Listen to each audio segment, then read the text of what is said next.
महाराष्ट्राच्या राजकारणात गेल्या काही दिवसांपासून एकामागोमाग एक अशा काही घडामोडी घडत आहेत ज्यामुळे अनेक नवीन चर्चांना उधाण आलं आहे.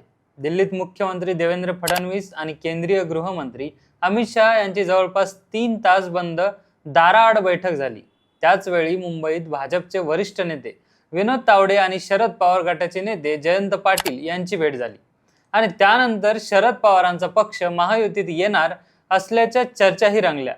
योगायोग म्हणायचा की एखाद्या मोठ्या राजकीय रणनीतीची सुरुवात या सगळ्या भेटींचा एकमेकांशी काही संबंध आहे का आणि महाराष्ट्राच्या राजकारणात पुढे नेमकं काय घडू शकतं याचाच सविस्तर आढावा आजच्या या व्हिडिओमधून आपण घेणार आहोत. नमस्कार, मी मिलिंद आणि आपण पाहत आहात त्याचं काय महाराष्ट्र. राजकारणात प्रत्येक बैठकीचा अर्थ काढता येत नाही. अनेकदा दोन नेते भेटतात, चर्चा करतात आणि आपापल्या कामाला लागतात.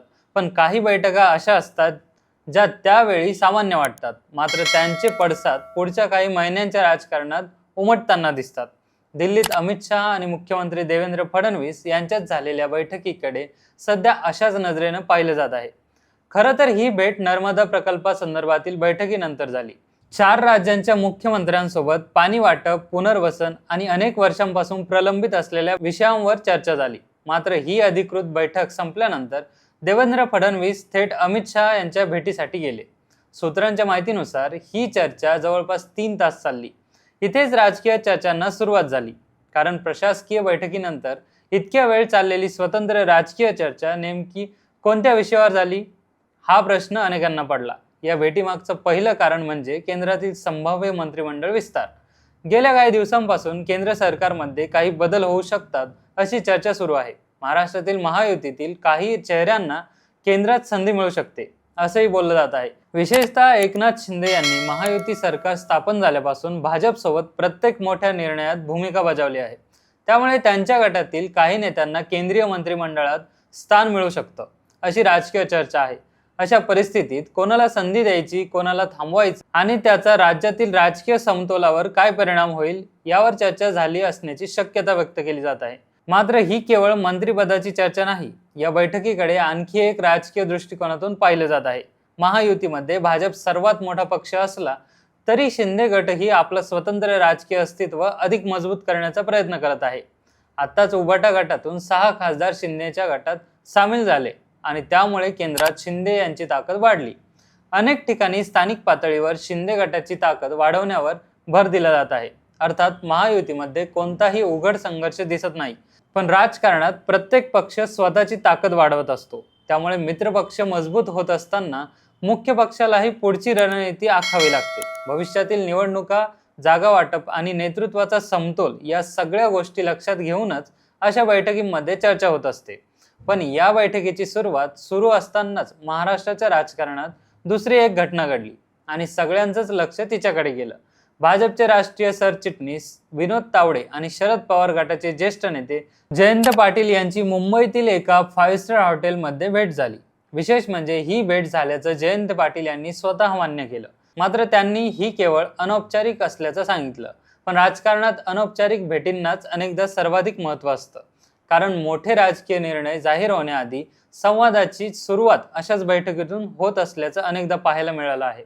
याच भेटीनंतर महाराष्ट्राच्या राजकीय वर्तुळात चर्चा सुरू झाली की शरद पवारांचा पक्ष महायुतीसोबत सत्तेत सहभागी होणार का?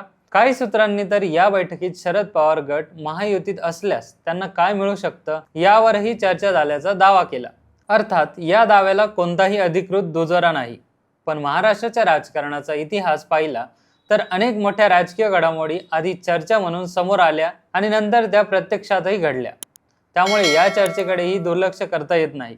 याच पार्श्वभूमीवर मुख्यमंत्री देवेंद्र फडणवीस यांनी माध्यमांसमोर स्पष्ट भूमिका मांडली. त्यांनी सांगितलं की महाराष्ट्रातून कोणताही नवीन पक्ष एनडीए मध्ये येणार नाही. तसेच शरद पवार गटातील आमदार किंवा खासदार फोडण्याचा आमचा कोणताही प्रयत्न नाही. हे विधान निश्चितच महत्त्वाचं आहे, कारण जेव्हा एखादी राजकीय चर्चा खूप वेगाने पसरते तेव्हा तिचं अधिकृत खंडन करणंही तितकंच आवश्यक असतं. पण दुसरीकडे राजकारणात आजचं विधान आणि उद्याची परिस्थिती यात फरक पडू शकतो, हेही तितकंच खरं आहे. त्यामुळे अधिकृत भूमिका एकीकडे असली तरी पडद्यामागे संवाद सुरू असण्याची शक्यता राजकीय विश्लेषक पूर्णपणे नाकारत नाहीत. इतकंच नाही तर या संपूर्ण घडामोडीकडे आगामी स्थानिक स्वराज्य संस्थांच्या निवडणुका आणि पुढील विधानसभा निवडणुकीच्या तयारीच्या दृष्टीनेही पाहिलं जात आहे. कारण आता प्रत्यक्ष पक्ष केवळ आजच्या सत्तेचा विचार करत नाही, तर पुढच्या 5 वर्षाच्या राजकीय समीकरणांचीही तयारी करत आहे. अशा वेळी दिल्लीत होणाऱ्या प्रत्येक बैठकीला आणि मुंबईत होणाऱ्या प्रत्येक राजकीय भेटीला वेगळं महत्त्व प्राप्त होतं. दुसरीकडे भाजपच्याही दृष्टीने ही वेळ महत्त्वाची आहे, कारण पक्षाला केवळ सध्याचं सरकार चालवायचं नाही, तर आगामी निवडणुकांमध्ये आपलं वर्चस्व कायम ठेवायचं आहे. त्यासाठी मित्र पक्षांमध्ये समन्वय राखणं, संघटन मजबूत करणं आणि नाराजी टाळणं ही मोठी आव्हानं आहेत. त्यामुळे दिल्लीत झालेली बैठक केवळ एका दिवसाची चर्चा नसून पुढच्या राजकीय रणनीतीचा भाग असू शकतो, असा अंदाज अनेक राजकीय विश्लेषक व्यक्त करत आहेत. एक गोष्ट मात्र निश्चित आहे, देवेंद्र फडणवीस आणि अमित शहा यांची बैठक असो, विनोद तावडे आणि जयंत पाटील यांची भेट असो किंवा शरद पवार गटासोबत सुरू असलेल्या चर्चा असोत, या सर्व घटनांकडे वेगवेगळं पाहिलं तर त्या सामान्य राजकीय घडामोडी वाटू शकतात. पण त्या एकत्र जोडल्या तर महाराष्ट्रात पुढील काळात मोठ्या राजकीय हालचालींची तयारी सुरू असल्याचं चित्र अनेकांना दिसत आहे. अर्थात यापैकी अनेक गोष्टींना अद्याप अधिकृत दुजोरा नाही, त्यामुळे निश्चित निष्कर्ष काढणं योग्य ठरणार नाही. पण राजकारणात अनेकदा मोठे बदल हे अशाच छोट्या छोट्या संकेतांपासून सुरू होतात, हेही तितकंच खरं आहे. आता या सर्व चर्चांमधून प्रत्यक्षात काही मोठा निर्णय होतो का? महायुतीचं सध्याचं गणित तसंच राहणार का? की महाराष्ट्राच्या राजकारणात पुन्हा एकदा एखादा अनपेक्षित ट्विस्ट पाहायला मिळणार? त्याचं उत्तर येणाऱ्या काही दिवसात मिळेलच. महाराष्ट्राच्या राजकारणात सध्या चर्चा जास्त आहेत आणि अधिकृत घोषणा कमी, त्यामुळे प्रत्येक घडामोडीकडे संयमाने पाहणं तितकंच महत्त्वाचं आहे.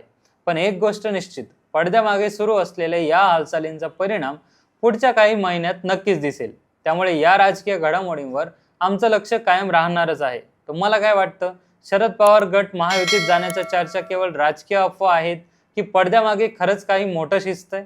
तुमचं मत कमेंटमध्ये नक्की सांगा. बाकी राजकारणाच्या आखाड्यात आपली नजर कायम असणारच आहे, तेव्हा कुठेही जाऊ नका, पाहत राहा आणि सबस्क्राईब करा त्याचं काय महाराष्ट्र.